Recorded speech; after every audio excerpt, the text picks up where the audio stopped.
It seems like every time that we kind of get a break from just sad news, drama, politics, whatever, as soon as we have a break so we can just kind of calm down,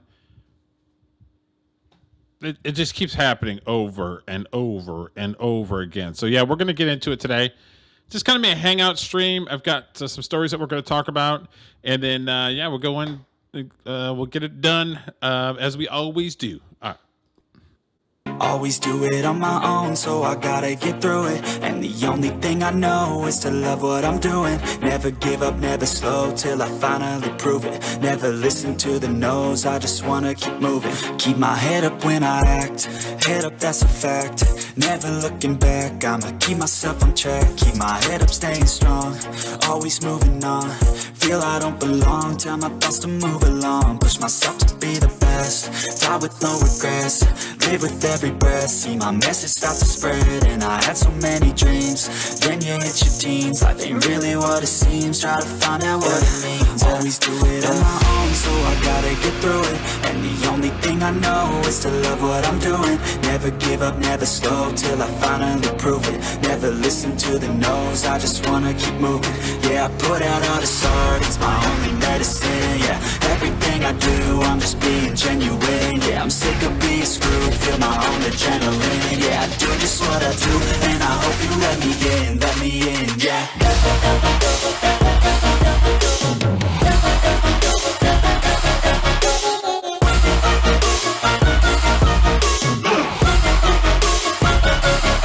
I'm grateful, oh yeah, able, oh yeah, I'm stable, oh yeah, no label, oh yeah, you know me, I have only a path, I'm lonely, but damn, I'm going to win. I don't want no fake love, I want the real stuff. Everybody listen up, cause I'll only say it once. I'm gonna show you all the path, if you want it bad. I'm gonna show you where it's at, yeah, how you can get it back. Yeah, cause I ain't never done, I'll be number one.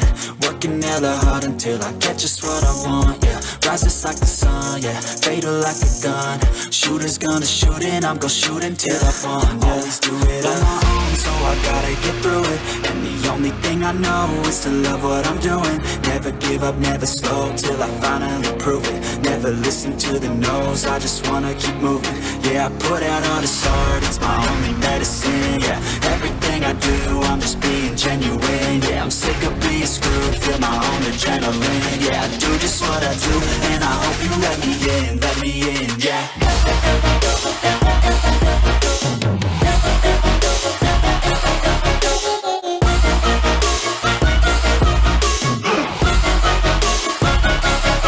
I'm grateful, oh yeah, able, oh yeah, I'm stable, oh yeah, no label, oh yeah, you know me, I have only a path, I'm lonely, but damn, I'm going to win, yeah.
So we had a few things happen the last couple days. So a really, really popular YouTuber that started doing like abandoned videos, I want to say 15 years ago, like 2008, 2009. He went by the name of Adam the Woo, which is something, a character that he created when he was younger. I think he was a gamer when he was younger, and he created the Adam the Woo name. And he he was one of these guys that he was quirky, he was super nice, and he always did stuff that a lot of people were just like, I wish I could just take a few minutes and do what he's doing, or go and experience what he's experiencing. So it's like a lot of people kind of lived vicariously through Adam the Woo. And I've got a couple of videos of a couple of his friends commenting on his death and just kind of talking about the person that they know outside of YouTube. They're kind of super long, so we're not going to go into like every little detail of it, but we'll watch the videos and just kind of comment on that. Then there is a child actor that is homeless and he looks rough. So we've got some videos on that, and then we have his mother making a statement about his drug abuse. So we've got that. Then one of the creators of Call of Duty, he was being dumb and racing his car, ended up dead himself. So there's just a lot of people that aren't making the best decisions. So we're going to definitely talk about that. So chime in the chat, and we'll talk about it. It's just kind of a chill Christmas Eve stream. I wasn't doing anything. Family is in Michigan, and I have to work Friday, so I couldn't really do much of anything. So that's why I'm here, chilling with you. Okay. So like we always do, we're going to do Musician of the Week. I got a good one that we're going to have a good old-fashioned laugh over.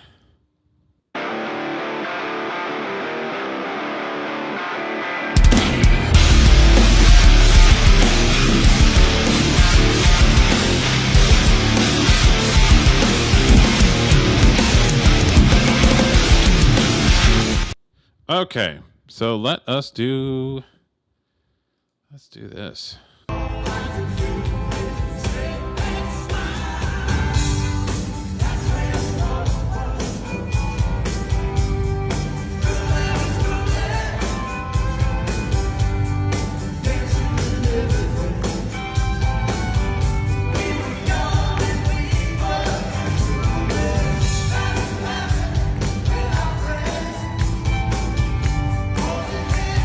So I don't know if everybody knows who this is, but this is John Cougar Mellencamp, or John Cougar, don't call me Mellencamp, because he went by in the 80s, he went by John Cougar Mellencamp, and then he got pissy because certain political people went into office with a certain red face, and he did nothing but bash Trump. And it's one of those things where it's like, don't throw stones because he don't look the healthiest right there himself. It's just every time it's one of these people just they yip yip yip yip, and their home or their business isn't taken care of. It's like dude, like clean up the mess in your life before you start bitching and yipping about dumb shit. You know what I mean? It's just like, and I was a John Cougar Mellencamp fan, so let me show this real quick. Hurts So Good.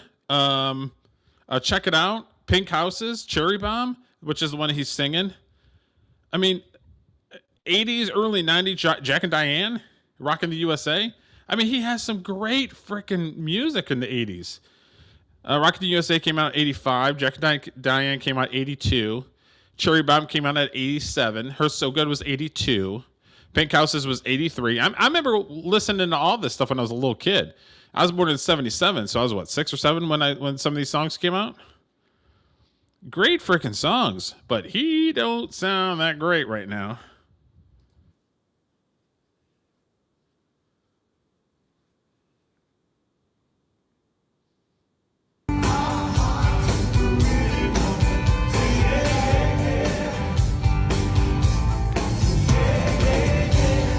Looks like he's gonna have a freaking heart attack, and the backup singers are completely carrying him.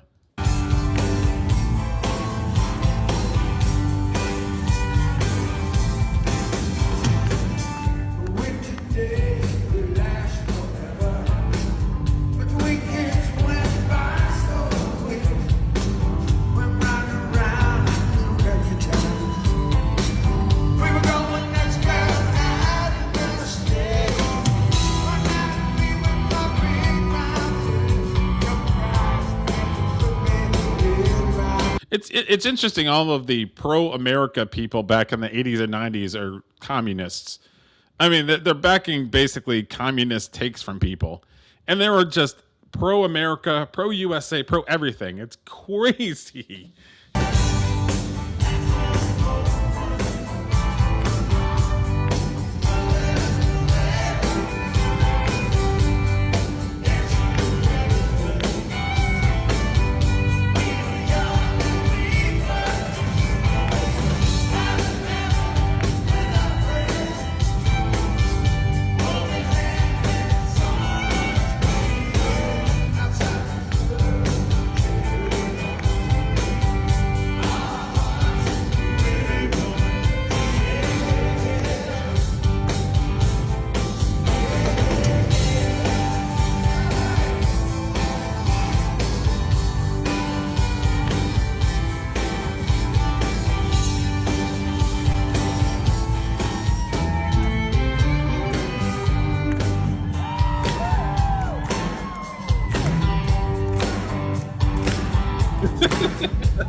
I'm sorry, this is pretty bad. It's pretty bad that he's just like it looks like he could barely keep his eyes open, and it's just like looks like the Stevie Wonder like clapping.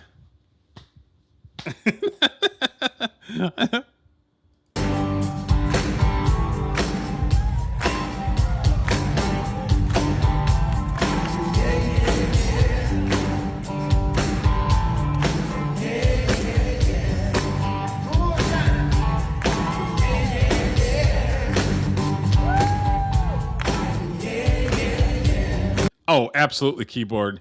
And I was a fan, and I know you're a little you're a youngin, but I was a fan in like the 80s and the 90s. Keyboard, this dude, it's okay to eventually call it a career when you just can't do it. Like his backup singers are carrying the song. Like he's got the microphone like way out here because he can't hit any kind of range or any kind of notes and stuff. It's like, come on, it's time to call it a career, there, Cougar.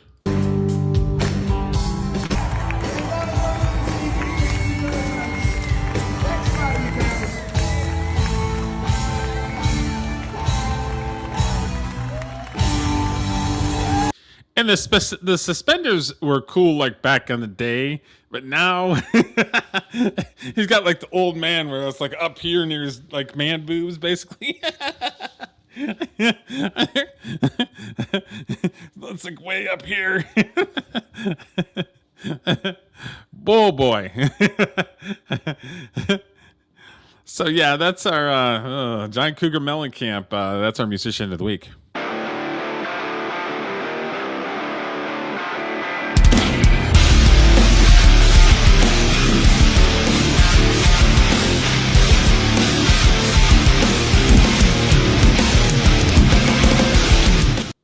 All right, so we're going to get into the. This is the news talking about Adam the Woo, and then I've got 3 or 4 videos, and like I said, they're kind of long, so we're not going to watch the entire ones. But I wanted to get a couple of his friends that were commenting about his death, and then this is a newscast that came out about his death. So we're going to play this one first. We are continuing to follow up, as I said before the break, on the death of Adam the Woo, the popular YouTuber found dead in his home in Osceola County earlier this week. And joining us live now to talk about Adam is Michelle Atwood from the Main Street Mouse. She joins us live now via Zoom. And Michelle, we appreciate you joining us this afternoon. Thank you so much. I wish it was for a happier occasion, but thank you. Yeah, it's heartbreaking, so sad as these details continue to come in. Just kind of give me your initial reaction, some of the things that were kind of running through your mind when you first heard this news. Absolute shock, to be honest with you. I didn't believe it when I first heard it because it was just, he was so vibrant and he's posting all the time. And, he just posted a video from Celebration 2 days ago. And, absolute shock because he's such a huge part of the community and, the community that I work in. And I was very surprised, but the outpouring of love and tributes to him have been wonderful and well-deserved. Yeah, you've met him. You had the chance to interact with him. What are some of those? What were some of those interactions like, and what kind of stands out to you now? You know, sometimes this business is hard.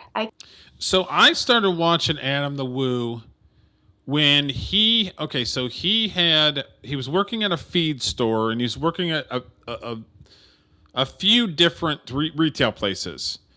And eventually he was like, I want to do something different. And he was telling his friends that he was going to start a YouTube channel.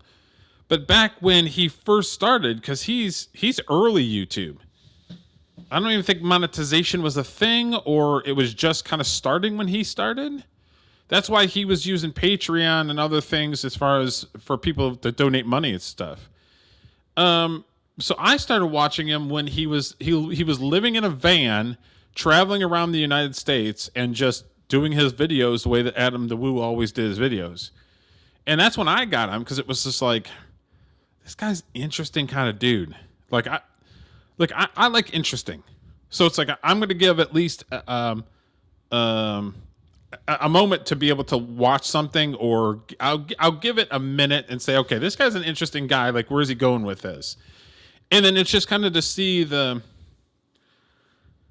more that he built up and built up and built up, and then he got an RV, so he upgraded into to an RV, and then he was traveling around the country in an RV, and then eventually he sold the RV Large Marge, and then he started like flying to places and then staying in the area and driving to wherever he wanted to go.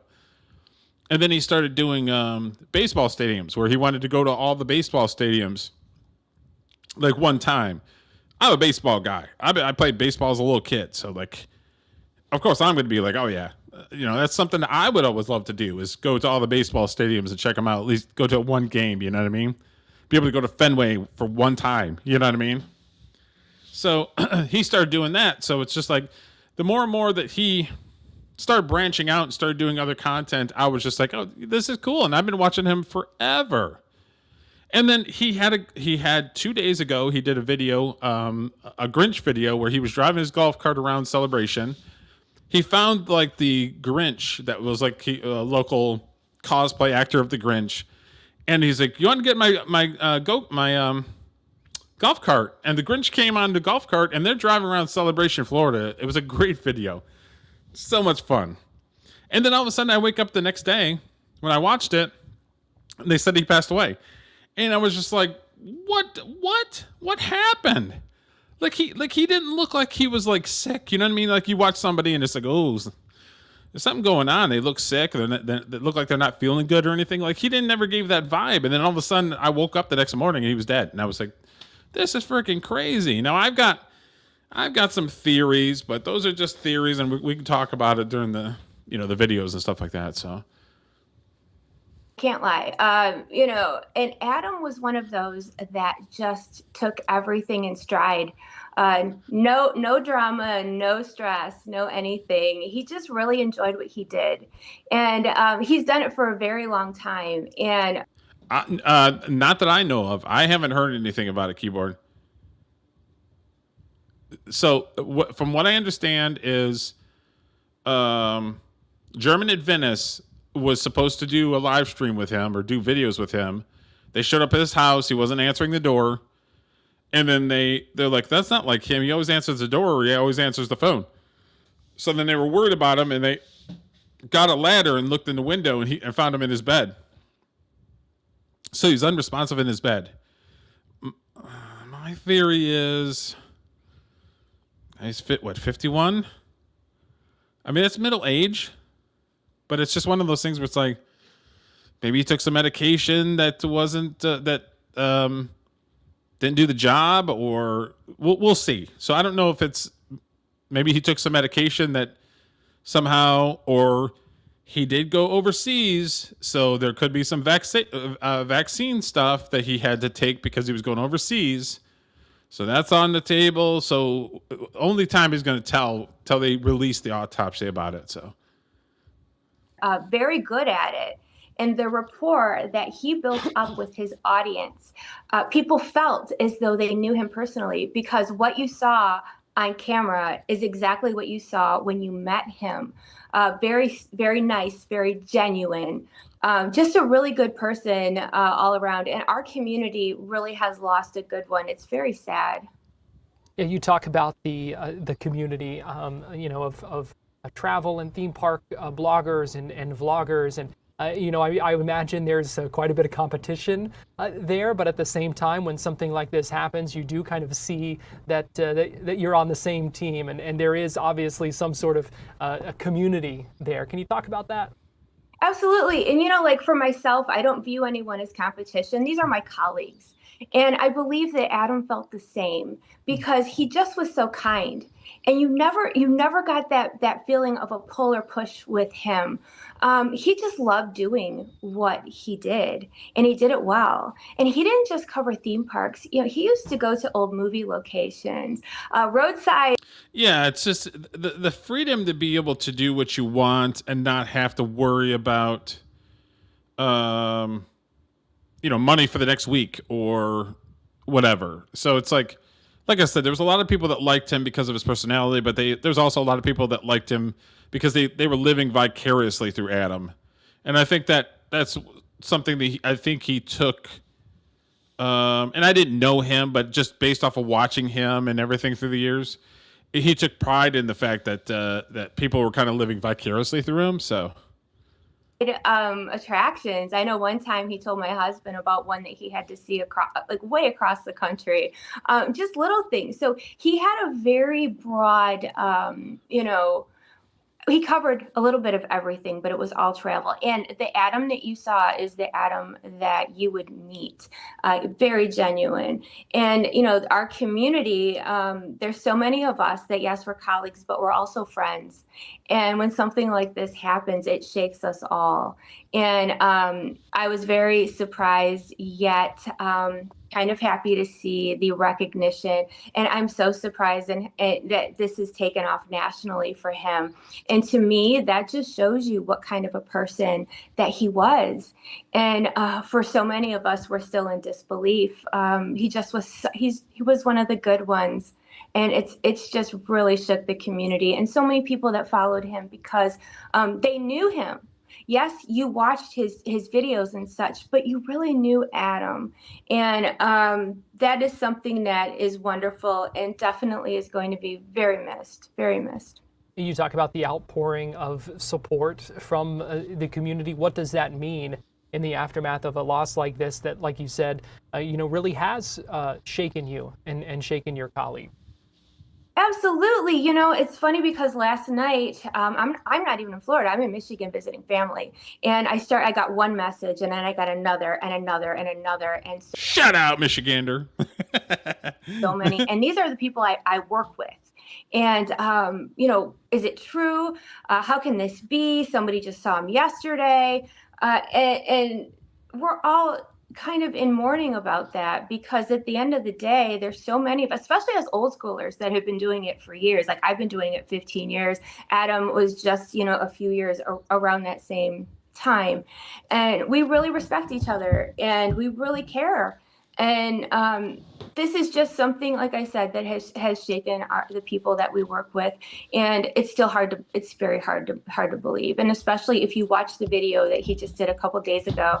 He was driving his golf cart around his community because he lived in Celebration, showing Christmas lights and interacting with the Grinch and all these things. That's Adam, and he looked healthy, he looked happy, and I think that's where the disbelief comes in, because if you watched just a couple days ago, he was just him and everything seemed fine. But it just goes to show you just never know. And like you said, he always did come across so genuine. What you see is what you got, and that goes a long way. In this day and age, I think when you are kind of putting yourself out there like that. It is hard. It is very hard to put yourself out there. And, our community has gotten, saturated, and a lot of people don't know, who are the good ones, who are the genuine ones, who this and that. And those of us who, like I said, who have been in it quite a while, this hits us hard because we know, we've met him. He was always kind.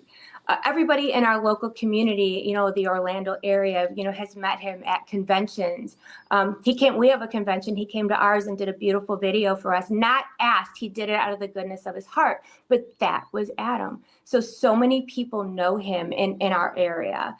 And, it hurts, and especially at Christmas time. Not that there's ever a good time, but my heart really breaks for his family as well. Yeah, no doubt about that.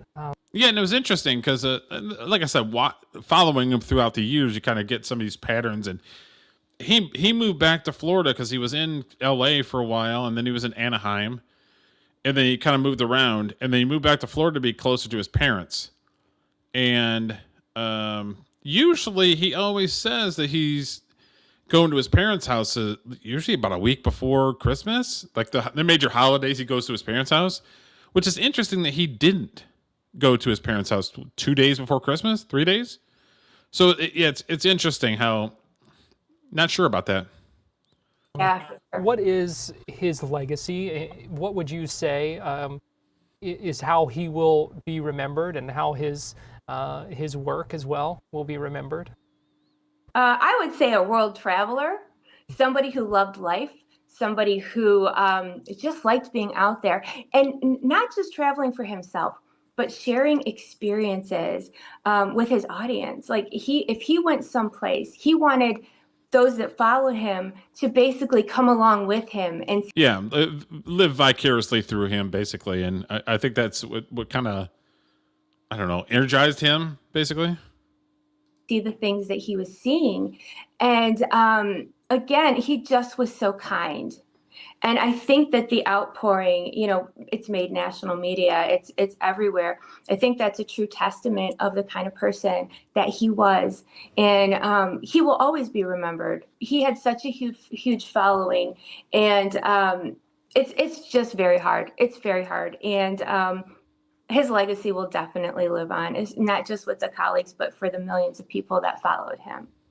Michelle Atwood from the Main Street Mouse. We appreciate. Okay, so this next one. Okay, so this is Daphne. This is a really close friend of Adam's. They never really gave details about the relationship, so I don't want to put it out there. I always got the feeling that she was an old girlfriend of his, that they didn't date anymore, but they were still good friends. Maybe somebody from, because Adam back in the day was a rock guy. He was in a band and everything else. So she might be a relationship from back then that he just kind of kept. So they never really went into details on whether relationships, but this is her response about Adam. But we met through YouTube, and obviously this was such a huge part of his life. And okay, so she said they met it through YouTube. Okay, I didn't know that. Okay. And I know everyone has incredible memories of him and about him, and I just wanted to come on here and share some of my own as a goodbye or something. I just couldn't even believe that we're saying goodbye. It just doesn't even feel real. I feel like that I can just call him at any time, and he'll pick up, and I'll just hear his laugh, or just make some joke, or like just anything. I made sure to get coffee and to get my piping hot caffeinated beverage.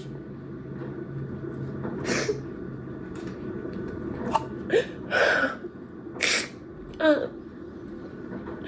I just wanted to share some of my favorite things about him. About 11 years ago, I met Adam at Disney, which I'm sure a lot of you have also wearing my, I'm sure y'all remember this shirt, but we, for like, I think it was when we were 5 years of being friends, 6 years of being friends, and we went to the parks. Back on Instagram, this was in 2015, a lot of people would use a hashtag live at Disneyland or live at wherever, and I remember he posted that he was there live at Disneyland, and I was there also, and I was so excited that he was there the same time I was. And I saw him up at the train station, and I was talking to a fan, and I waited by the side, and I was so nervous. I think I was like shaking, like I'm surprised that like the selfie that we took, that is not like blurry with how nervous I was to meet him. And we talked, and then So he wanted to thank you for his time. And then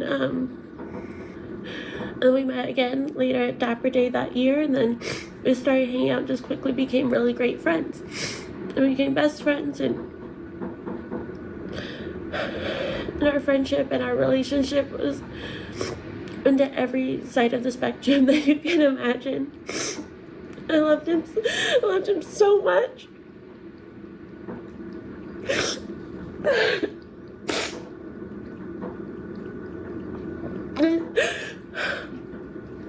As I'm sure so many of you did too.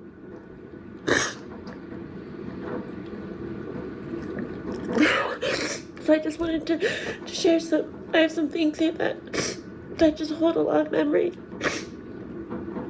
I was thinking about maybe putting some clips of some of my favorite times together from his videos, which I'm so grateful. As he said, he filmed everything for prosperity, and I'm so glad that he did. Because I could look back on it and see our times together, but right now it's so hard to hear his voice.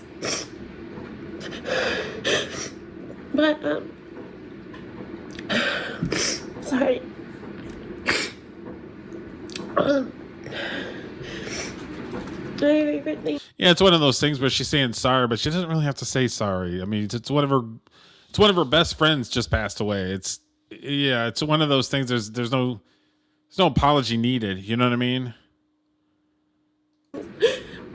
You know, he got a magnet for everything, and every time we were together, we got a magnet, no matter what. And I remember the first time we went on the Guardians ride, we both got this magnet because we said this was us. This was like me on the ride, and that was him. Sorry, Mr. Move. And this is a photo of us. I think the first time we went to Gatorland. Sorry, let me move him real quick. I know you want to smell everything. Come on. Kitty's hogging the spotlight. Get out of here, Kitty.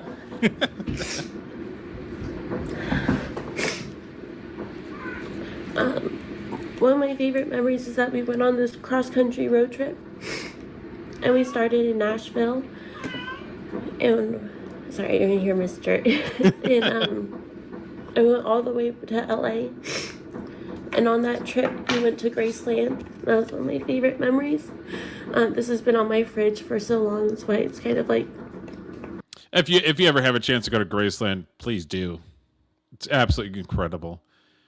Like, so you go there and you buy the tickets and whatnot at the museum, because there's a museum that is Elvis's museum, but it's also got rock and roll memorabilia across the street. And then they shuttle bus you to Graceland, and then you walk in the front door of Graceland and you walk around, and then they take you to the stables in the back, and then they take you where the pool is. They take you where everybody's buried at, Lisa Marie, Elvis. They take you over there. It's absolutely incredible. And then when you go to across the street, when you go back to the museum, you get to go see some of the airplanes that he owned. You go and check out a bunch of Elvis Presley, memorabilia, his suits, the jumpsuits, and all that stuff. And then there's some other rock and roll memorabilia. If you ever have a chance to go to Graceland and then go to the museum that's across the street, oh, please do. Sun Beach. We started at where he was born in Tupelo, where Adam was born and where Elvis was born, and then we made it. Yeah, where Elvis is born in Tupelo, I've been there too. I mean, it was literally like, okay, so I'm in a 10 by 10 room. It was basically 2 10 by 10 rooms, and that was the entire house. And I think, Elvis, how many siblings did Elvis have?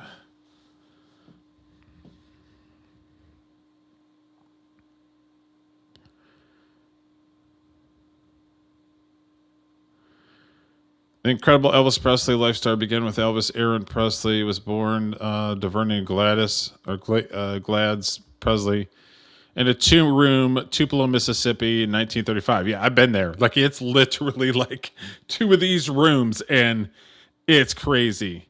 His twin brother, Jesse Guerin, was stillborn, leaving Elvis to grow up as an only child. But, yeah. That day to Memphis and ended the day in Graceland, and that was one of my favorite memories. And we both got this sticker, and we thought it was really funny because it says we're glad has bought his son his first guitar. We just thought it was funny that it didn't even say Elvis. And so we both got that. And on the trip we stopped in Oklahoma where we both had family and like picked this little thing of like cotton to remember that stop on the trip, because when we stopped there was like this abandoned place. And we were walking around, and I thought I saw a cat, and I got really excited, but it turned out it was a really big raccoon. So he would always joke that I saw this cat. It was a thing. We both, sorry. On that trip we stopped. I went to Third Man Records because he knows that I love the White Stripes, and we got this. As far as I know, there's a Third Man in Detroit, but then there's also a Third Man in Nashville, I think. It'd be cool to go see.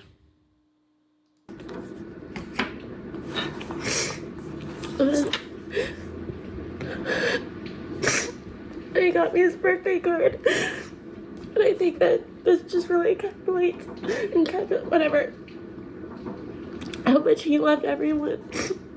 It just says there's one difference between how much you loved on your birthday and how much you're loved every day. And it just says today you get a card.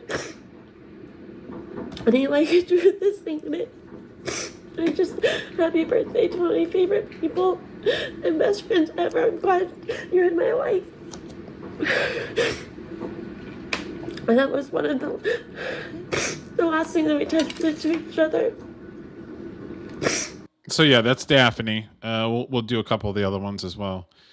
Okay, so Justin Scard, who's also a travel blogger, he knew Adam from back in the day with music, and I don't know if they were in the same band together, but they knew each other because of the scene. And Adam the Woo actually lived on Justin Scard's couch. That's how long that Adam and Justin knew each other. And Justin didn't say anything for like 2 days until it came out. No, it came out yesterday. So he didn't say anything, and then he went to the mall for Back to the Future, because Back to the Future was something that they always shared to go to the filming locations for Back to the Future.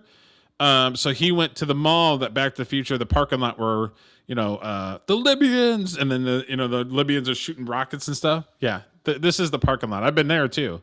I mean, it's just a mall with a parking lot, but it's just like when you look at it, you can see the movie. It's great. So, okay, so let me go ahead and share this.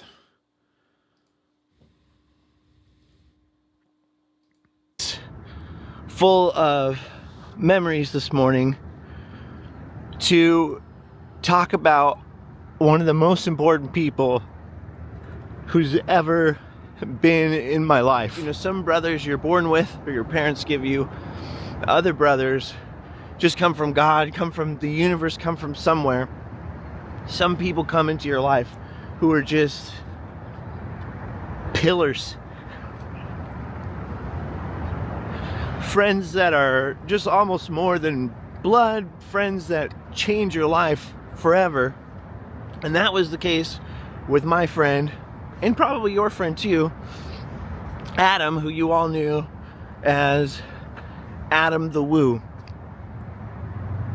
Adam has, for those of you who don't know, I'm sure most people are finding out or hearing, Adam has left us to go on his final adventure, his greatest adventure. He's passed away. We don't know much yet. It's all still new. But he died at home. He died in bed, seemingly peacefully, not afraid. Funny enough, like him and I have talked about this day many. Yeah, keyboard. Yeah, same. I started watching him. he did a Route 66 for like, I think he did like a month on Route 66. That's how I knew Justin Scard, is because I was watching the Route 66 stuff, and then that's how I found Adam, is through him as well. Yeah, for sure. Yeah, if you ever have a chance to go on Justin Scar's, he talks real positive and all this other stuff. So it's a little bit to get used to, because he's positive about everything. It's like, oh, geez, you're awfully positive. So he's awfully positive about everything. But that's how I found him, is the Justin Scard Route 66 videos. Many times. I never wanted to live through it. But we talked a lot about this stuff, weirdly. And I didn't want to get out of bed today. I don't even really want to be doing this, but Adam is one of the most important people in my entire life, and one of the closest friends that I have. And there's something important that I just felt like I needed to say. I'll have a lot to say about Adam, as I'm sure hundreds and hundreds of people will. He touched a lot of lives, like many, many lives. I'm not just talking about through the videos and through the obvious, but behind the scenes, always like such a force in everybody's life who was privileged to call him a friend, or even just know him casually. A person that would literally just go to bat for you, always had an encouraging word, never anything negative to say. And so I'm sure I have a lot to say about him, and a lot that I'm going to say. I'm not ready for all of that. But I woke up this morning with this voice in my head like, get up, get out there. You know, and me and his friends have been talking a lot. All of us calling each other yesterday. Unfortunately, having to break a lot of the bad news. Thankfully, he has a lot of friends back in Florida right now that are trying to help out with his parents, with the house, all the practical things. You know, and I've just been out here. So Adam's dad was a preacher that moved around the country, and Adam and his sister and Adam's mom would move with them. So they were kind of moving around the country when Adam was a little kid. And Adam kind of got hooked on like just pop culture, 80s, 70s, 80s. Because I think Adam the Woo was 51, so he was what, 6 years? No, he's about 4 or 5 years older than me.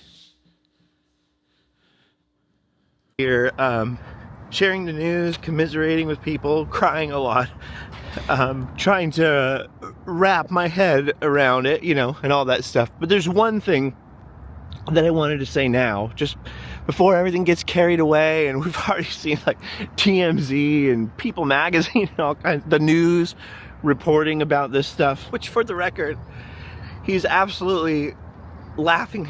I can just picture him, you know, what the heck is this? Can you believe this? I wanted to pick up my phone 20 times. I picked up my phone yesterday just to text him, you know, like, can you believe this? He would have hated it. Yeah, that's one of the hardest things, is when you have somebody in your life, friend, family, whatever, and they move on, and you still have articles of clothing that they have, their phone number is still in your phone. Like it's awkward, and it's hard to move on when it's almost like it's frozen in time. And it's just like, I was just talking to this person the other day, or, you know, last month, or whatever it is. It's a weird situation, no matter how it boils over, you know. The attention and the sentimentality, and he would have loved it and relished it. I'm sure he does love it. It was difficult. We're all calling each other, having to break the news, having to post about it or say anything, but rumors had already started going around and stuff, so I just wanted to be clear. The rumors are true. Adam's passed away. There's just one thing before everything gets out of control. I know so many people are going to have so much to say from their heart. I was reading a lot of the comments yesterday after we felt like we had to post something and put it out there and let people know, because so many people did love Adam. And I feel like, you know, he was always pretty transparent with the world and want people to know what's going on, you know, from his friends and not just from rumors and things. And sorry, I keep cutting. I can't. It's a little difficult. But after a few of us posted some things and some pictures and stuff yesterday, there were just so many comments and so many people saying so many wonderful things and stuff that I know just would mean the world to him. He knew he had a big impact, but I don't think he realized just what an impact he had. Not just on his friends, but just on so many strangers around the world and everything. There's one thing I kept seeing over and over again from people, which was that they're so sad and stuff, but they kept saying, you know, I really felt like I knew him. I never met him, but I really felt like I knew him. And I just wanted to say before anything else, because I feel like he'd want you to know this, and we've talked about this many times, you did know him.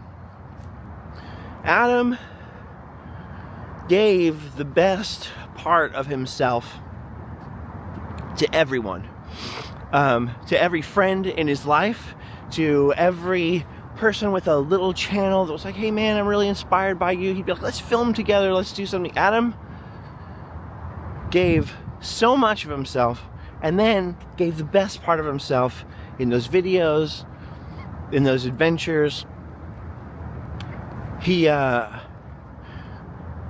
maybe it's better to say it like this.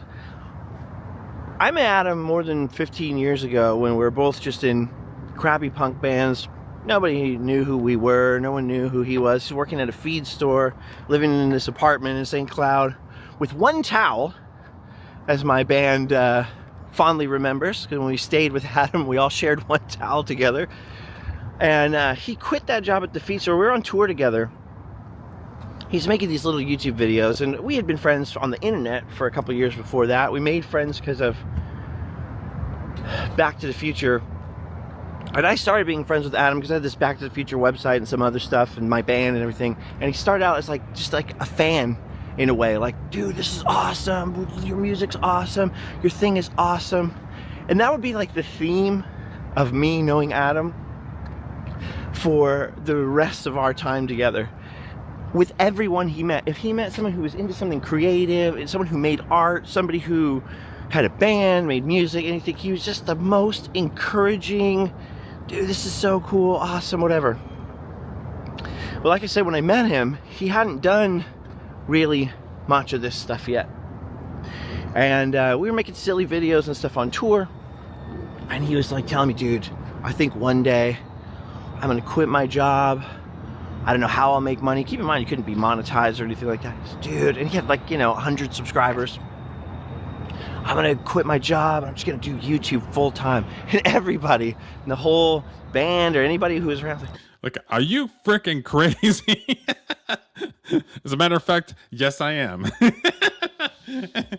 Takes a lot of balls, and you have to have a lot of support to be able to do that. Yeah. Are you insane? Like, have you lost your mind? I was like, dude, yes, awesome.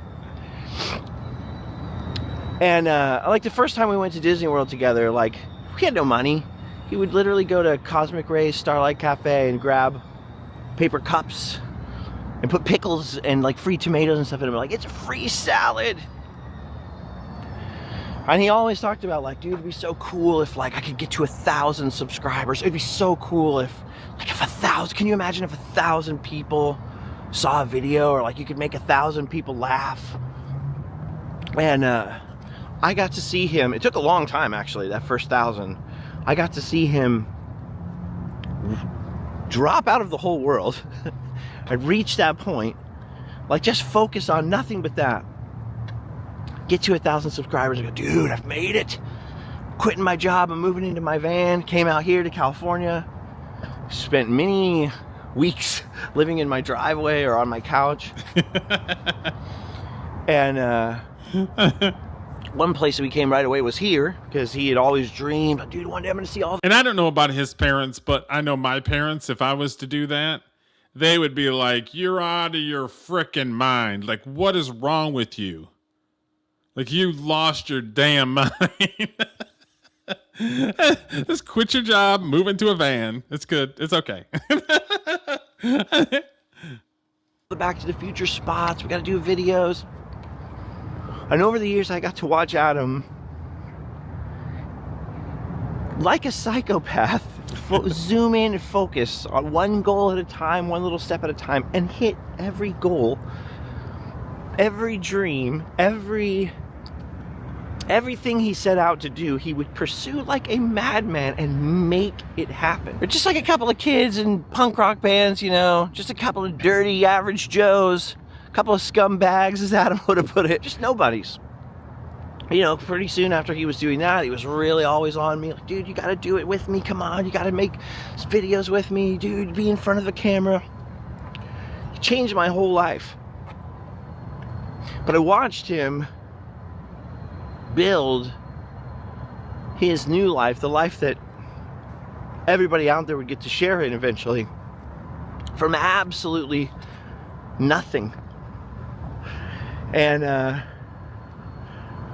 relentlessly get up every morning early and pursue his dreams every single day. And not just pursue his dreams, but every other weirdo, wacko person with some kind of weird vision or idea, just to watch him do anything he could to encourage them to keep going, keep building. You never know how far you can go unless you keep trying. You got to get up.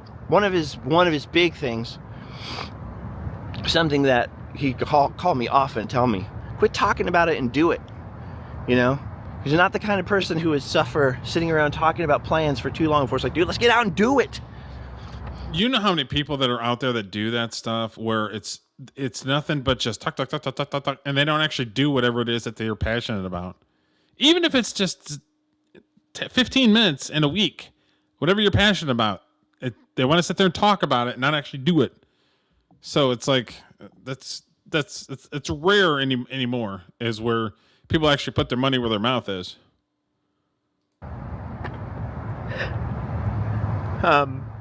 I can't tell you how much just having that person in your life,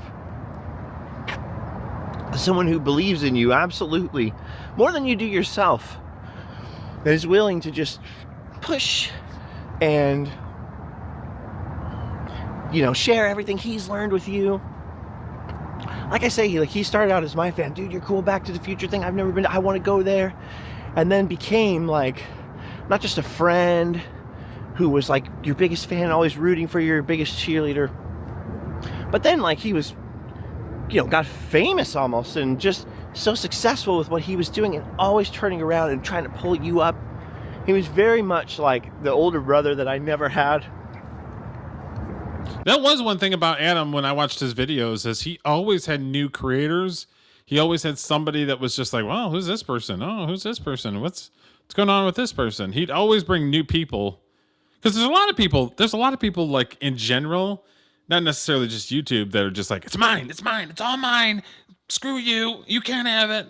Like I know some people in the YouTubes that are like that, where it's just like, you need to calm out, you need to calm down. The attitude, that idea that you have right there isn't new, but you got to make it you got to personalize it. But they're so worried about somebody stealing their ideas. Like, no, it's mine. It's mine. It's mine. It's like, you sit in the corner. Shut up. And because we both came from nothing, nowhere, kind of the same nothing, nowhere, just to stay close all these years, and just to always have that friend in your corner was just something I will never forget. No, hopefully we'll never lose. And I just want to say, like, I've never met anyone like that. I've met thousands and thousands and thousands of amazing. But yeah, go check out Justin Scars. He poured his heart on this video, so definitely like, subscribe, and go and check him out. He's a travel vlogger, but I think he's got a family, so he doesn't get out as much as some of the other guys. But yeah, his videos are very positive. Very, very positive. Okay, so this next one is Jacob the Carpetbagger. This is Jacob the Carpetbagger was, I don't want to say late to the game, but kind of late to the game. And he was one of those ones that Adam the Woo encouraged. Like, come on, let's go. Because that's how I know. And that's how I know the Carpetbagger is through Adam the Woo. So I haven't had a chance to watch this. So we're gonna watch. It's 51 minutes, so I'm not gonna watch the whole thing, but we'll watch a little bit of it and see what he says. It's me. And I'm sure the vast majority of people watching this right now know what's happened. And that is that my best friend, my mentor, and my personal hero, Adam the Woo, has died. He is no longer with us. And I'm just talking about it. I put a few notes on my phone of things I wanted to make sure I talked about, but I just wanted to talk. I just wanted to talk about Adam. It was it's Christmas Eve right now. It was I guess 2 days ago that I was at the Henry Ford Museum over in Detroit, and I got a phone call. Shout out to the Henry Ford. Go check that out if you're in Southfield, Michigan. No, it's not Southfield. It's in Dearborn. Go check it out. It's definitely they have the chair. Well, they have the car from John F. Kennedy, and if I remember correctly, they have the chair from Lincoln. It's absolutely wonderful. Obviously, there's cars. It's a Motor City. Car stuff, the memorabilia. So if you're ever in Dearborn, Michigan, go check out the Henry Ford. While I was there, a mutual friend of me and Adam's told me that he wasn't with us anymore, and the shock. I mean, just the shock. Adam was young, 51 years old. Adam appeared to be healthy. He was so active. He went out every day, doing stuff. He was straight edge since he was young. He never smoked, drank, or did drugs. Probably the last person, of all my friends that I would expect to just suddenly die. He lived, what in my opinion is a very short life. Yeah, that's crazy that he was 51, didn't drink, didn't smoke, didn't do drugs, and died at 51. But then I know people that smoked like a damn chimney that lived in their 80s, sometimes in their 90s. He was straight edge at 51 years old. It's crazy. Fortunately, I mean, the only thing that's like helping me hang on here and giving me just a little glimmer through the darkness is Adam lived every day of his life like it was a gift. Every day he got up and he had an adventure. I think it was probably around I think about 15 years. He quit, and I'm just spitballing that, but he quit his job. He was very unhappy with his job, very unhappy with his day-to-day life, his station in life. He wanted more, and in characteristic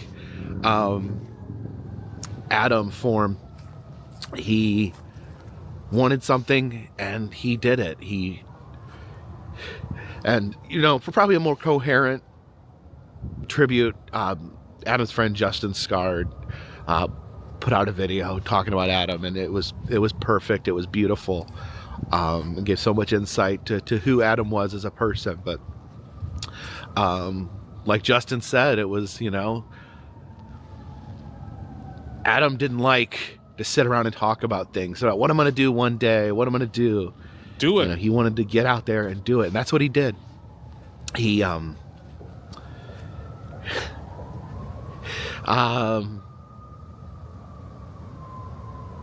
he just wanted, you know, he told me, I remember he told me, he said, you know, I can be broke in an apartment, I could go to work every day to a job that I hate, and be broke and come back to my apartment. He said, or I could still be broke, but I could be traveling, I could be seeing the world. I remember he said that I remember he said he told someone once that you may be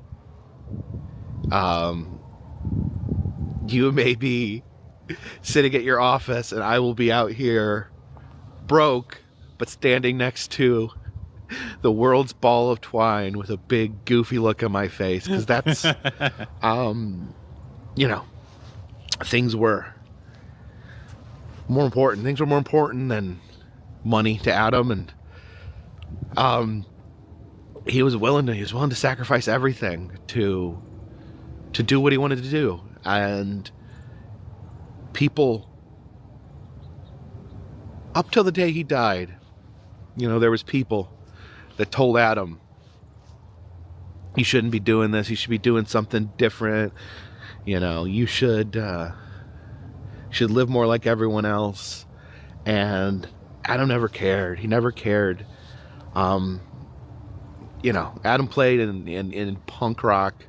I hate when people say that. Well, why don't you be like everybody else? Why don't you be like your brother? Why don't you be like this person? It's like, because I don't want to be like this person. But people do that stuff all the time because they don't know, like they only know like what they know. They don't want to veer off to the left or the right or anything like that. So it's like, why don't you live like this? It's like, because I don't want to do that. I don't want to do it.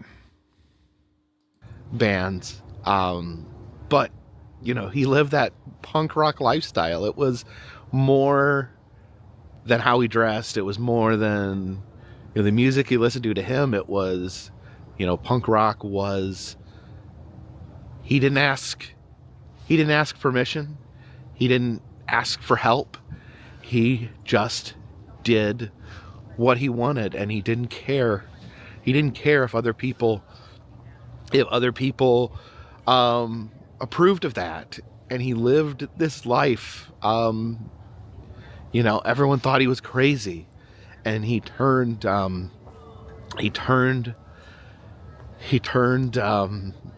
just made this magical life, this adventure, this life for himself that most people. Well, and it's one of those things where, and I haven't, like, I get some of that stuff in a different way because, you know, me and Julio talk about it all the time. Merry Christmas, Julio. He's hanging out with his family. You can't turn it off. There is no turning it off. So, I'm a very creative person. I have a huge imagination, always have. And over the years, I've kind of used art to broadcast my imagination, if that makes any sense. So it's like, you can't turn it off. And when somebody says, well, why don't you do it this way? Or why don't you be like something that they don't understand, that you can't turn it off. And Julio says the same thing with him and his music, is you can't turn it off. It's a part of your DNA. It's a part of who you are. And if people just say, well, you have to just be able to do this and that, and you can't worry about all that stuff. It's like, They don't understand it. They don't get it. They're never going to understand it. And it's like trying to explain it to them is like talking to a freaking wall. It's like, God dang. Like, I can't turn it off. It's not going to go away. Like, it's not a fad. You know what I mean? It's like I still to this day have to write down like if I have an idea that just pops in my brain, I have to write it down so that I can go to it at some point and say, okay, I'm going to use this part of a script or whatever it is. And with him, it's kind of probably the same thing. Is he wanted to live a certain way, and people were just like, why don't you just act normal? Why don't you do this and do what everybody else is doing? It's like he whatever it was that he had, he couldn't turn it off. He being genuine and turning off who he wasn't an option. So I completely understand that. So we'll watch a little bit more of this. People could only dream about having, and it all just started with him throwing a blow-up mattress in the back of his old van one day, and it paid off because, and this is probably one of the most valuable lessons Adam taught me was, to bet on yourself. That's advice that one day would change my life as well. And, without Adam the Woo, I'm not standing here right now. There's no carpetbagger YouTube channel without Adam the Woo.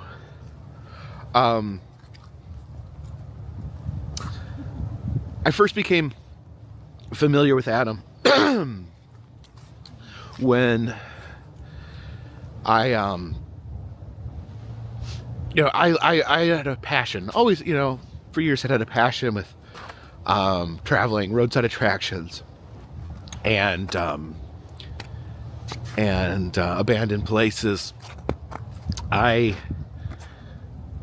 said to myself, I knew about. And I don't remember, but I thought he was either a school teacher or he was a psychologist, like a psychiatrist or something. And he was putting his videos out, and somebody didn't like something that he had said, and they went and tried to get him fired. And he's not really a controversial person. It was he was just being carpetbagger, going to like historical places, and they tried to get him fired because he had said something that they didn't like or something.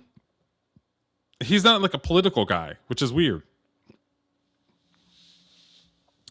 And it caused friction between him and his wife, and he actually got a divorce a few years back. And now he's dating another girl. She'll appear in his videos and stuff, but I think her name's Jen. But yeah, it caused a lot of friction, and then he decided to go full time into YouTube because he was making enough money at that point. But somebody just randomly tried to shut him down because he had said something. Like I said, he's not a political guy, which is weird. He goes to roadside attractions and talk about historical places and theme parks and all kinds of stuff like that. So it's weird, this YouTube thing. So, but anyway, so that's some of the videos that, and you guys go check out their individual channels. Jacob the Carpetbagger, Justin Scard, Daphne. Go check them out. They're great, but basically they all said the same thing. Their channels don't exist without Adam the Woo. So that's pretty awesome that he had that much of an impact on his friends, where they were able to, do their dreams and do what they wanted to do based off a guy. So it's pretty awesome. So anyway, so we'll move on. Okay, so this gentleman is Greg Biffle. Okay, so we're gonna watch this, and it's a 16-minute video. We're not gonna watch all of it, and I kind of talk a little bit about it. The season time of the year to get ourselves a Christmas tree. So I just picked the kids up from the school. I got the limo fired up, and we're getting ready to back her out. I didn't go to school. You didn't? No, You played hooky? I stayed here. Okay, so he had 2-hour, had a 2-hour late start, and his school is 3 hours. So I didn't think there's any. So this video was 2 weeks ago. They're going to buy a Christmas tree. Okay, so this is Greg Biffle. He NASCAR driver, started in truck series as far as NASCAR. Before that, I think he was doing open road or he's doing dirt tracks or something like that. And he kind of just went up the ranks and then started doing truck, and then started driving NASCAR. And then I think he did some Bush series as well. And I have a friend that I've known since middle school. Started working for Roush Industries, and he was working in the retail place at first, like one of his first jobs, selling T-shirts for the race team and all that stuff. And every so often, one of the drivers would come in that was with Roush at the time to come in and do autograph signings and stuff like that. And Greg Biffle was, I want to say he was 22, 23 maybe. And he had come in there and he was doing autograph signings and pictures and stuff. And he just started in truck series, and he did pretty good. He did pretty good in NASCAR truck series, and before he started going up to NASCAR. And my buddy Jason is like, "Hey, I've got this. He's a driver for Roush. He's new in town, doesn't know anybody, and he's like." He wanted me to come over and play video games with him. And he's like, do you want to come with me? I'm like, sure, we'll go. I want to say this is probably, so before I moved to California, so I want to say 2005, maybe 2006.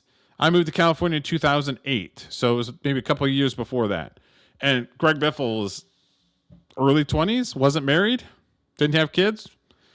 And we sat there and had beers with him and played NASCAR video games for a couple hours. It was so freaking cool. And then he had his career in NASCAR, and I just recently started getting these videos on my feed.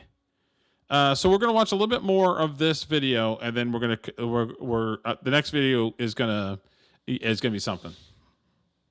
Any purpose in driving him over there through the drop-off line, which takes about 15 minutes, and then the pickup for less than an hour worth of school. So, little man got to work with Amigo today. How much money did you earn?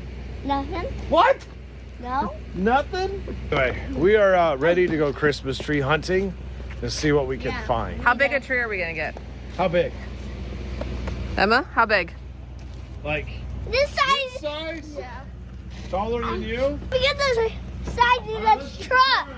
I get the size of this truck. Okay. What happened?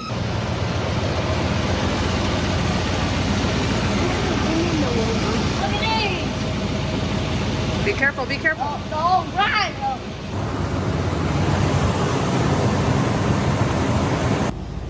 What are you doing with those? Just in case. I got 2 batteries, so I can jump one side to the other. It's pretty funny. He owns a limo. I don't know why. If I want to.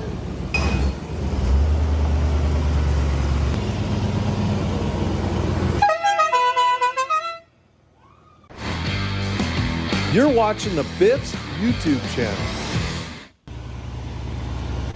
All right, I got my little bull horns. It's so cold out. Hop in, honey. You guys buckle up for safety. Now, I bought this limo at auction a long time ago.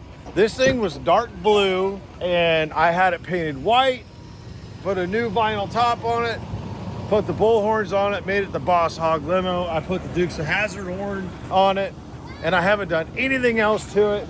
Did a little tune-up, changed the oil, that kind of thing. But she's a good runner. So we're gonna go get a Christmas tree.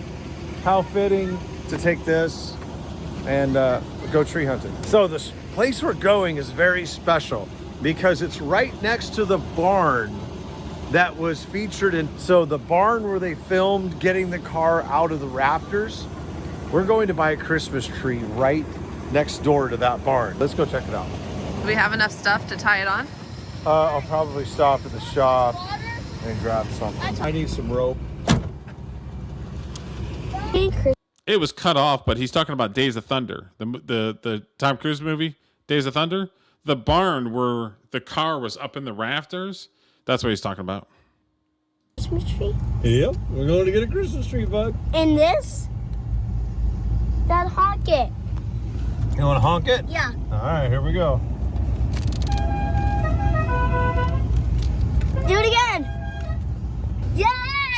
All right. Yeah! Here we go. We got the old limo out. All right, we're gonna run up and get some rope. Tie our tree on the roof. This car rides so nice. Yeah, I really like it because we have 2 seats. Yep. What'd you find? I found some SRI stuff. We're gonna give away on Biffmas. And what else did you find? I found some rope.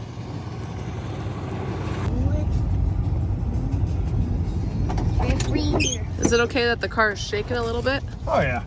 Okay. Yeah, it's the Cadillac. She's not gonna let us down. We should dyno this. I got one scratchy speaker up over here. I bet you this thing makes 115 horsepower. You think? Yeah, this thing is so gutless. It's terrible. How's it going back there? You guys good? You're in the clean seat. I'm gonna drive Emma to her school dance in this thing. We'll go pick her and all of her friends up. We're gonna have a night out. Take them to dinner. Won't that be fun, Emma? That'd be so funny. This guy's looking at me. Just to let you know, that's floored. Right now? Yeah. Oh, wow. Oh yeah, it's really fast. Go, Do you think this window goes up? Oh, there you go. Okay, so we're gonna watch the next video.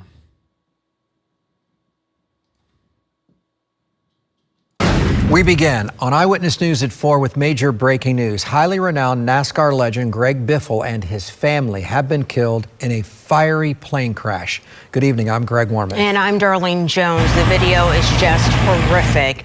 This is video we are getting into our newsroom right now from the scene moments after that crash. The FAA says the Cessna C-550 took off around 10 a.m. from Statesville Regional Airport, which is about 45 miles north of Charlotte, North Carolina.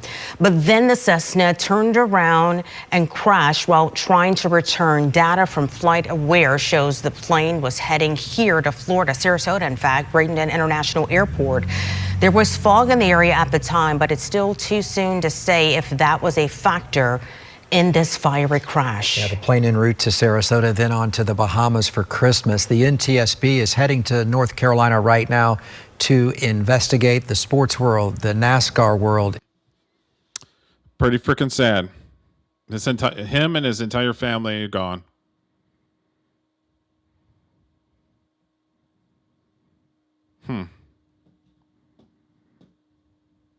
Is in shock. This was a great man, great family, and did so much for so many. I mean, this is such a sad day. Channel 9 Sports Director Alex Walker joining us live from Daytona International Speedway. Alex, I know you arrived just a short time ago, but he left a profound legacy on and off the track and continued to give so much of his time, energy, and talents to others.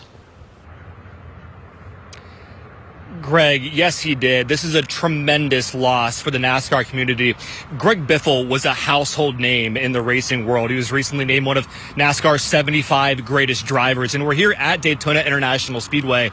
Way back in 2003, this was the site of his very first NASCAR Cup Series win in the summer race, the Pepsi 400. He went on to win 19 times on the NASCAR Cup Series.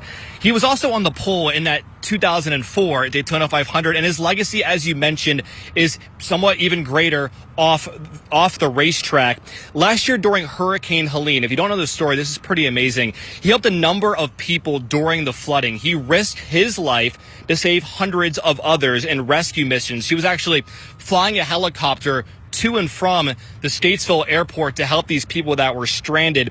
That's the kind of person he was, and now his life is tragically over at the age of 55. And I want to read a quote to you here from Greg Biffle that he gave to NASCAR when he was flying that helicopter to help these people during Hurricane Helene. He said, "The feeling you get when you win a race, that's the feeling you get when you're able to help people in need." Greg Biffle was a great person. He dies at the age of 55. We're going to continue to talk about the legacy of Greg Biffle that he leaves behind at 4, 5, and 6. But for now, Alex Walker, Channel 9 Eyewitness News. Well put, Alex. Small children on board with him and his wife as well. More details on the story. We now have the map of the plane's flight path that was supposed to go south towards Bradenton, but it turns around about 5 minutes after taking off. It looked like the plane was trying to go back to land at the airport, actually heading in the wrong direction according to experts because it had a tailwind. The green line is where it ends and the plane crashed. Again, we don't know the cause. The weather was not great. But just as soon as he took off, he tried to turn back around again. Incredibly sad.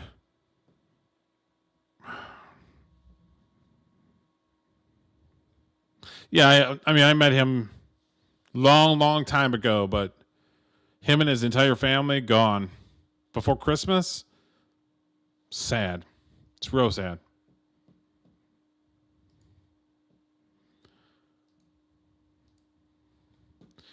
All right, so this next one we're going to talk about. Oh boy. Oh boy. Shocking new video has emerged of former Nickelodeon star Tylor Chase, who played the character of Martin in the acclaimed television show Ned's Declassified, sparked mass calls for him to get desperate help of needs. He's terrible. It's terrible what Hollywood does to these poor kids.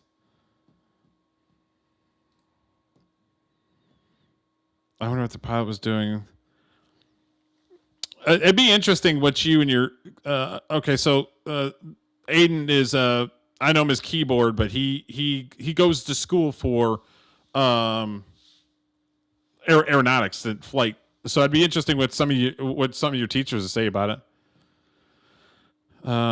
Okay, so yeah, this is don't do drugs, kids. Don't do it.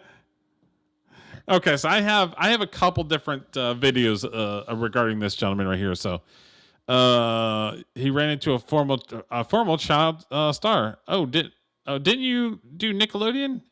Oh, it doesn't Nickelodeon. What show is it again? Nancy Classified School Survival. Oh yeah, you were that kid on it, huh? Yeah. I remember you. Yeah. Did you play on Disney Channel? Oh boy. Oh boy.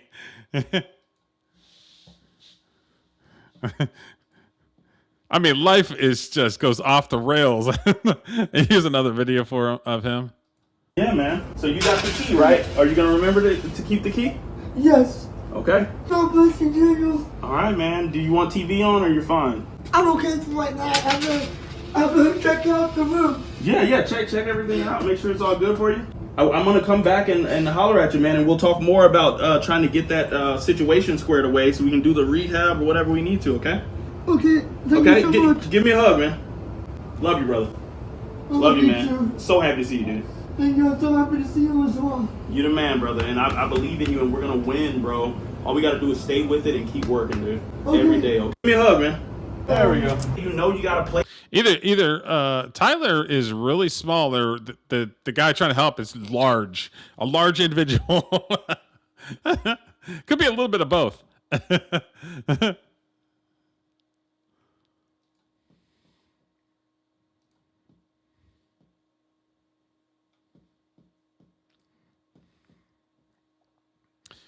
Anyway, his old cast members is that guy who got him the hotel room is trying to help him get clean.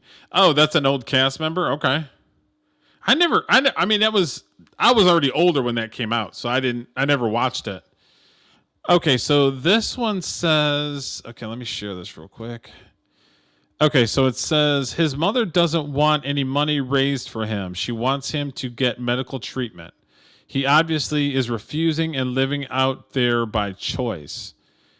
And this is in a snapshot shared by Wilson on TikTok. Chase's mother texted her pleading for a medical intervention instead of raising money. She wrote, Tylor needs medical attention, not money, but he refuses it. I appreciate your effort, but money will not be a benefit to him. I've gotten him several phones, but he loses them within a day or two. He can't manage money for his meds by himself. Well, he probably tries to sell the phones to get whatever he's addicted to. He's probably tries to sell anything that he gets his hands on.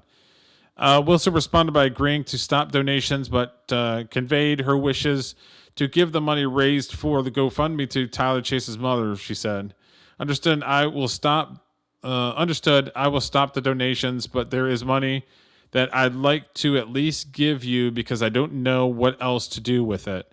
The money is not for me. It's not for my blessing to. It's not my blessing to receive. Chase's mother agreed to meet Wilson and reinitiated that the former actor needs medical attention and can't manage the money himself.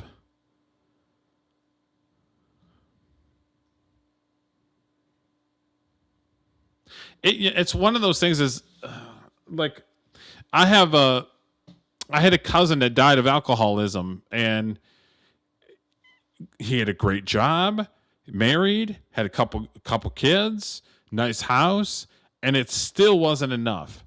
Like the monkey was on his back, and it still wasn't enough. And unfortunately, he passed away. And it's like one of those things where it's like, no matter how much money that you have or medical attention, if you don't want to change and you don't want to stop, you're not going to stop. So I completely I agree with his mother, because it's like all you're doing is just giving him, like, you're not helping him by just giving him money, because he's just going to go blow it on booze or drugs or whatever it is he's addicted to. So it's like, yeah, put it into a fund and so that he can get some sort of medical intervention. So I agree with it 100%. Okay, I've got this one. Hey, bro, you brought us so much happiness on TV. I'm gonna bring you a little happiness today, all right? God bless you, my friend. You brought us a lot of happiness on Nickelodeon, so. Thank you very much. No problem, man. It's the least we could do for you. As it was called, Ned's Declassified, his school survival guide that he created with his best allies, his best friends. Cool, bro. Hey, you have a good one, okay? Hey, bro, you brought us so much happiness on TV. I'm gonna bring you a little happiness today, all right? God bless you, my friend. You brought us a lot of happiness on Nickelodeon, so. Thank you very much. No problem, man. It's the least we could do for you. As it was called, Ned's Declassified, his school survival guide that he created with his best allies, his best friends. Cool, bro. Hey, you have a good one, okay? Hey, bro.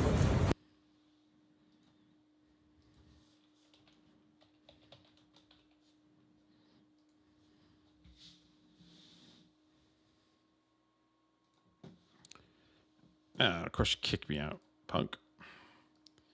All right.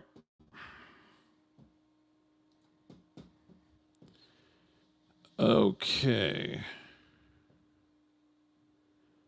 Let's see here, Tylor Chase. Born September 6th, 1989. He's an American former child star, best known for his role as Martin Quirley on Nickelodeon's Ned's Declassified School Survival Guide. 2004 to 2007. Was born in Arizona. His family moved to Los Angeles area, and he began acting as a teenager in the 2000s. Chase gained recognition by playing Martin Quirley, a recurring character in Nickelodeon's comedy Ned's Declassified. Ran for 3 seasons and followed the lives of middle school students. That was the only thing he really was in. Chase used a personal YouTube channel and lives and live poetry performances to share spoken word pieces about his mental health. A 2014 poem titled Bipolar and later Bipolar Vlogs, videos addressing his experience with bipolar disorder and isolation, and he continues posting similar material until at least 2021. Subsequently, coverage noting that the clips sparked concern about his well-being and prompted an online discussion about the challenges faced by the former child star and about filming on unhoused people for social media.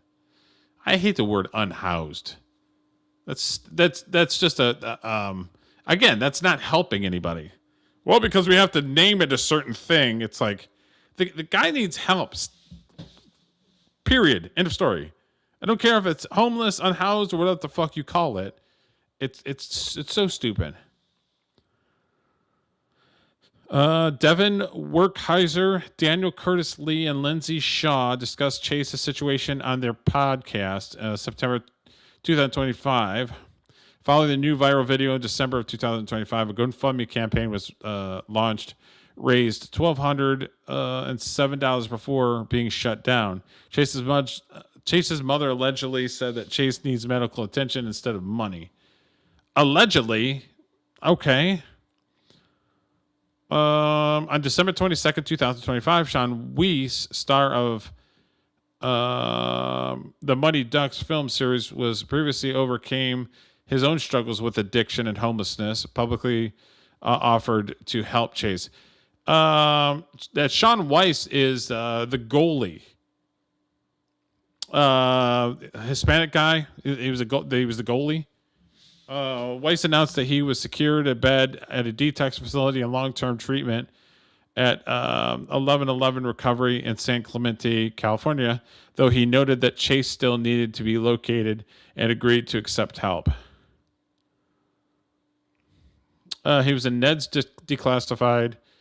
He did an episode, Everybody Hates Chris, Confessions of a Late Bloomer, and then Good Time Max.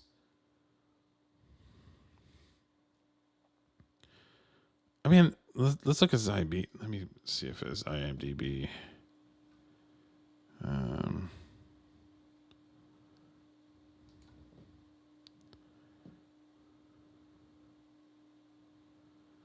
I mean, it's one of those things where it's like, okay, so he did Ned's Declassified, 33 episodes, and then he did some random stuff. That's not enough to survive at all.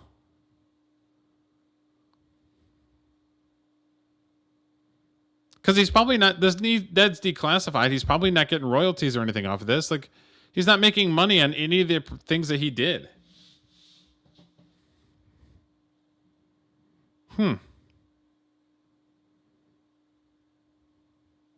There's just a crap load of articles written about him being homeless and kind of weird, kind of crazy.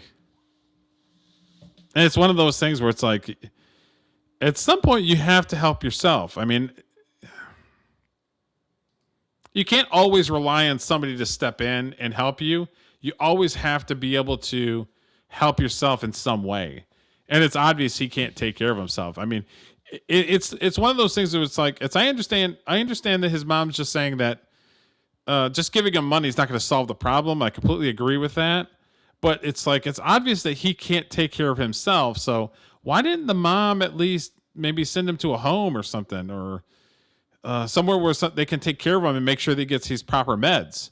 So it's like she was probably so fed up with him that she just basically just tossed him out. It's like, he's not medically well, regardless if he's doing drugs or alcohol, or if it's just his bipolar disease or whatever it is.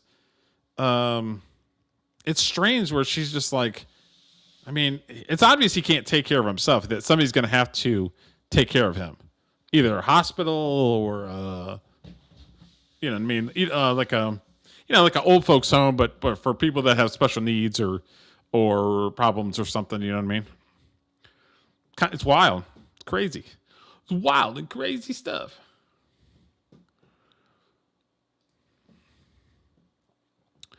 Okay, so this next one. Okay, so Call of Duty has been insanely popular for at least 10. It's been at least, 10 years, 15 years? The Call of Duty has been one of the top games that people love playing on PC, PlayStation 4, PlayStation 5, Xbox, the Xboxes, the new Xboxes. And one of the creators just decided to go racing, and now he's no longer with us anymore. So here is a story about that. This thing keeps kicking me out. All right. Oh, over 20 years? Okay.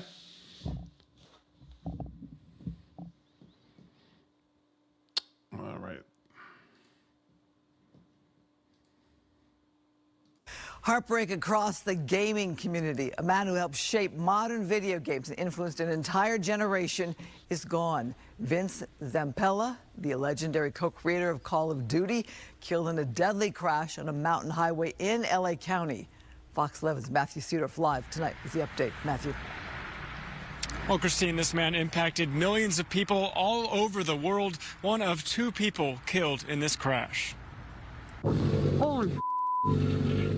New intense video obtained exclusively by Fox 11 moments after a deadly Ferrari crash. Oh my God! What the f? The single-car collision claiming 2 lives, including video game pioneer 55-year-old Vince Zampella. The California Highway Patrol says they're actively reviewing witness video. Okay. We lost an actor in Paul Walker how long ago? 10 years ago? Yeah, it had to be. Well, let's see. I've been in Georgia 7 years. And it happened a couple years before I. So, yeah, it has to be at least 10 years. Paul Walker and a friend of his doing the same exact thing. Monkeying around, going fast when they shouldn't have been going. They should have. Instead of zigging, they zagged. And they're no longer with us anymore. The same thing. It's just like, come on, dude. Like, you have that much money that you have a Ferrari or a Lamborghini or whatever the fuck you has, and then, oh yeah, we're just gonna go 100 miles. We're just gonna go 150 miles an hour into a side of a mountain. I mean, obviously the guy's a smart guy to be able to be a creator of a video game, but then all of a sudden it's like, you know what? I'm just gonna go 150 miles into a mountain. Like this as they investigate what exactly caused the car to lose control Sunday afternoon. He was racing. I mean, that's what he was going. He was going way too fast. Like, I don't know if you guys have ever been to the mountains. Like, it's like S curves, like whoosh, whoosh, whoosh. Like, it's S curves all over the place. So it's like you don't really have an opportunity to go that fast. Otherwise, you're going to go into a side of a mountain. That's what I'm saying.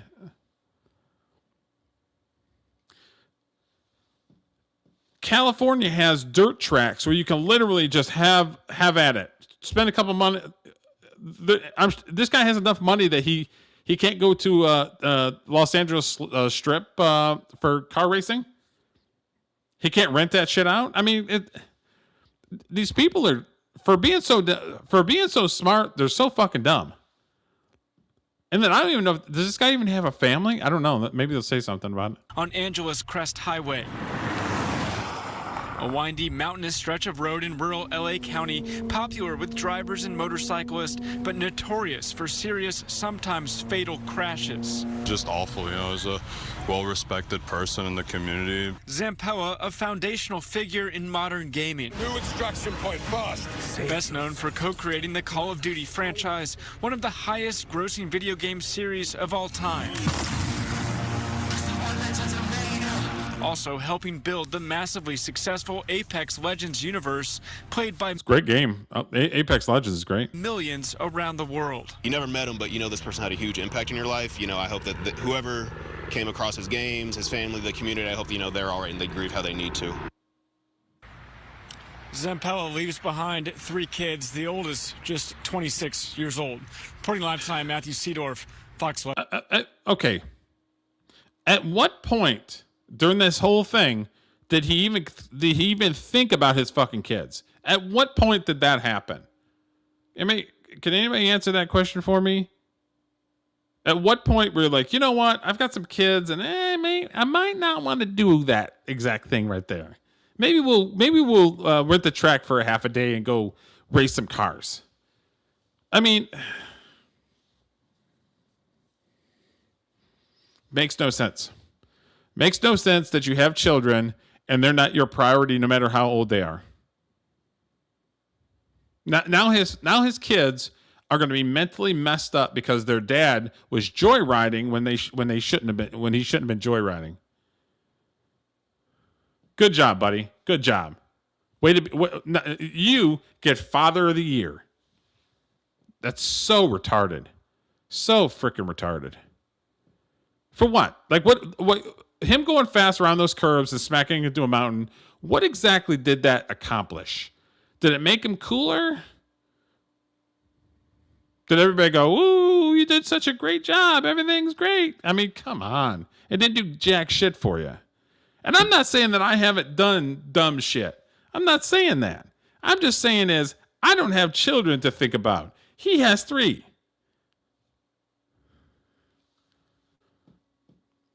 Makes no sense to me. 0 sense to me.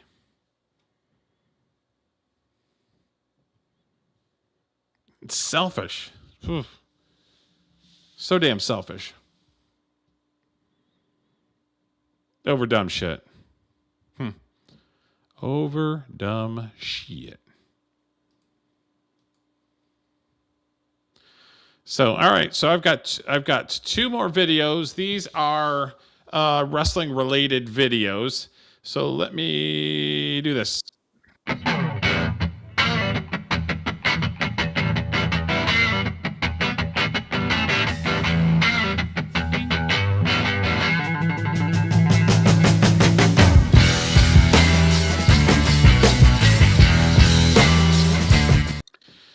Okay, so the first one I have is okay, so this is a conversation with Seth Rollins saying, okay, Jim Cornette or Vince Russo, like, what side are you on? And he's asking Seth Rollins this. Whose side are you on? Jim Cornette, the tennis racket guy? Cornette, yeah. Jim Cornette versus the Vince guy, the writer? Russo? Yes. So I hate them both. Cornette says when I hate them both. I think they're both jackasses. But if you had to pick, if you were like gun to your head, which one would you side with? As a fan, I mean, I kind of want to hang out with Cornette a little more. So I've hung out with Cornette because Cornette was a booker of mine. No, he was fine. He's super entertaining. I mean, the guy, I mean, he can still cut a promo. He's a victim of the hot take culture where like he has to say the craziest thing that could come to his brain.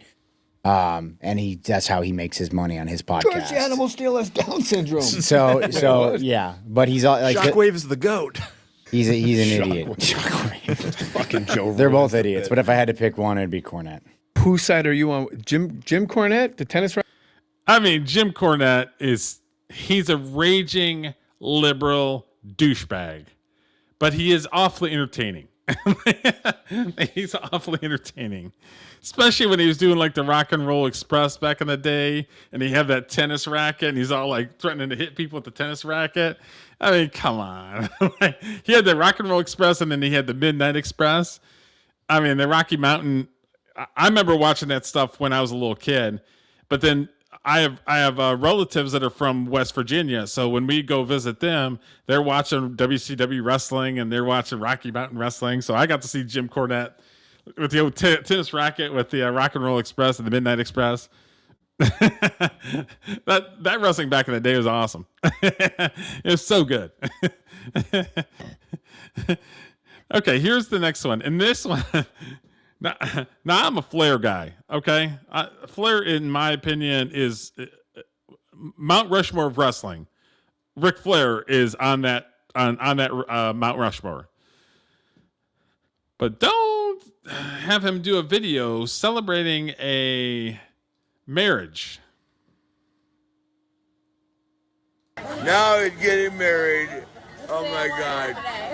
Why would you get married, motherfucker?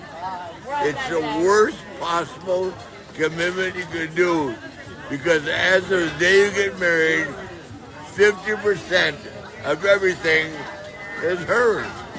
I don't care how beautiful she is. Stay her girlfriend. It's family, Tina, and the military boys. Want to wish him the best of luck. Matt says diamonds are forever, and so is Ric Flair. And that's the God's honest truth, brother. I'm a diamond. I'm forever. I've overstayed my welcome, and my name is Ric Flair. Woo!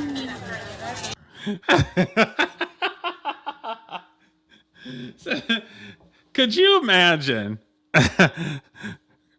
Ric Flair gets a okay. Give them an attaboy and give them a pep talk because they're about to get married, and then he does this on Cameo, hammered off his ass, like don't get married, you sons of bitches.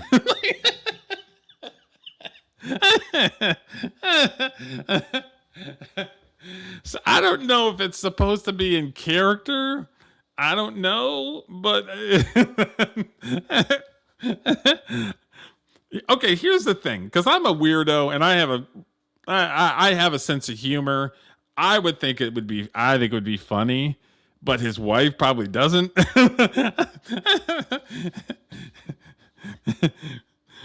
Or even if he played it at the reception, I don't know if the wife would be like cringing or something.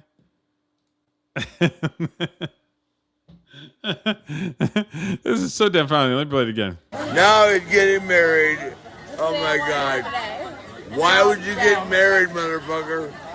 It's the worst possible commitment you could do. Because as of the day you get married, 50% of everything is hers. I don't care how beautiful she is. Stay her girlfriend. It's family, Tina, and the military boys. Want to wish him the best of luck. Matt says diamonds are forever, and so is Ric Flair.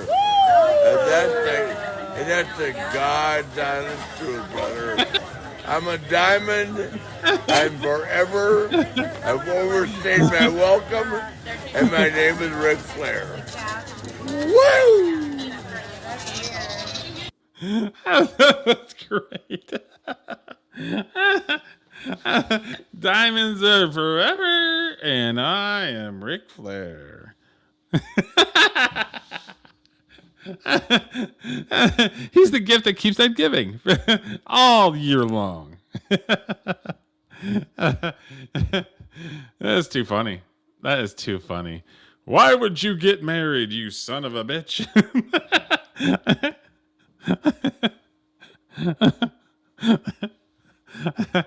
So yeah, that's our show. Thank you everybody for watching. Thanks, Keyboard. I appreciate you, man. Appreciate you hanging out in the chat. E-Rock, thank you. Appreciate you. Appreciate everybody that watches and checks out the videos and comes and just hangs out on the live streams. Because I know that my channel is not necessarily a live stream channel. It's more about the videos. But I appreciate everybody that comes, hangs out, comments and chat. Please like and subscribe and comment on the videos. Kind of a sad one. Lot of sad stuff happening the last 4 days. The Biffle thing happened yesterday or day before. Adam the Woo happened 3 days ago. Whew. It's rough out in them streets. So take care of yourself, and everybody have a Merry Christmas. And I probably do live stream on Tuesday? ? I'm going to be in Florida for a couple days, so we're not going to be doing a live stream on Sunday, but we'll probably get together on Tuesday and make it happen. So please come and check that out, and we will talk to you later. Always do it on my own, so I gotta get through it. And the only thing I know is to love what I'm doing. Never give up, never slow, till I finally prove it. Never listen to the no's, I just wanna keep moving. Keep my head up when I act, head up, that's a fact. never looking back. I'ma keep myself on track, keep my head up, staying strong, always moving on. Feel I don't belong, tell my thoughts to move along. Push myself to be the best, die with no regrets. Live with every breath, see my mess start to spread. And I had so many dreams, then you hit your teens. Life ain't really what it seems, try to find out what it means. Always do it on my own, so I gotta get through it. And the only thing I know is to love what I'm doing. Never give up, never slow, till I finally prove it. Never listen to the no's, I just wanna keep moving. Yeah, I put out all this art, it's my only medicine, yeah.